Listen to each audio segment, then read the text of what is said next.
this in the first place. Just a brief outlay of where we got to today. In the 60s, 70s, and 80s, the struggle for unification of Ireland and the establishment of self-determination was cranked up. It took form of guerrilla warfare within the 6 counties of Ireland, and in the 26 counties, logistic support was given to that campaign.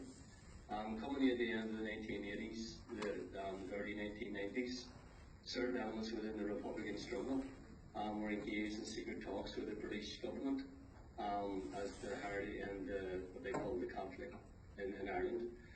What they identified was the game. So the talks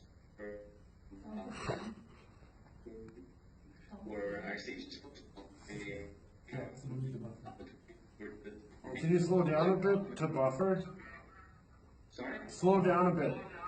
Apologies. Any difficulty understanding? No, it's not the internet. You have to be slower. It's the sound system. Yeah. Okay.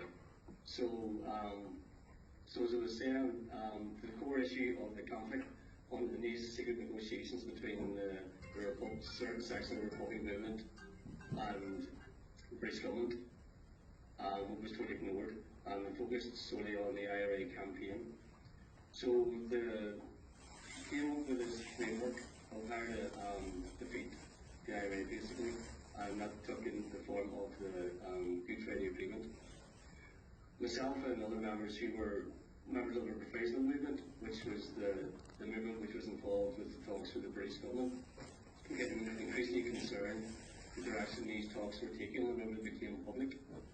We formed a committee within the Sinn Féin called the 32 County Assembly Committee. Our aim was to keep the talks focused on the Salvatory issue and the Salvatory issue alone. We were marginalised within the movement. Some people were threatened, some people were killed, some of us were in prison, and eventually we were forced out of the movement. And the remainder of the people within the professional movement of Sinn Féin accepted the terms of the agreement that the British laid down, which became the Good Friday Agreement. There's 2 core issues in the Good Friday Agreement that were contrary to international law.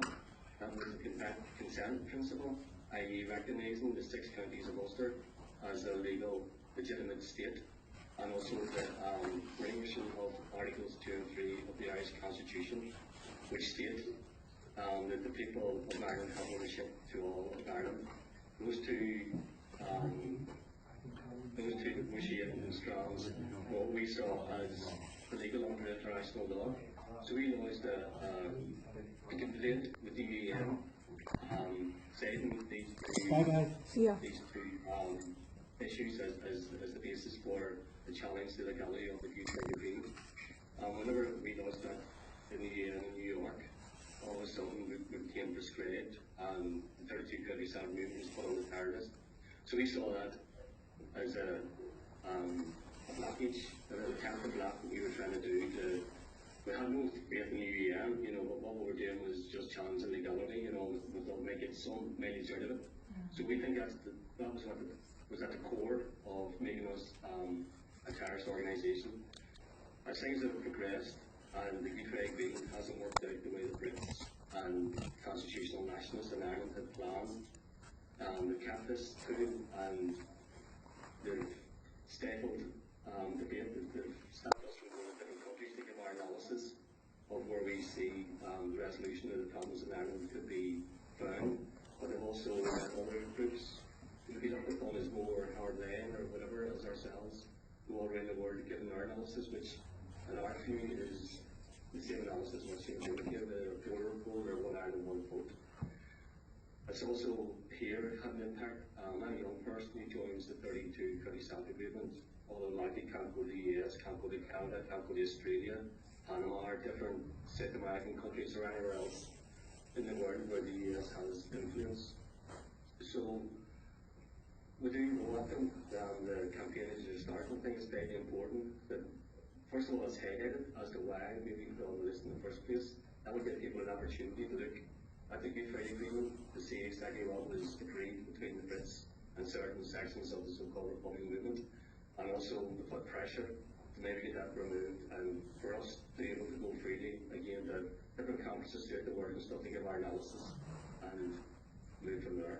So I'd like to thank you all for coming down to listen to the talk, and if there's any questions anyone wants to ask or anything, just feel free to do so. Okay, I think we'll save questions to the end.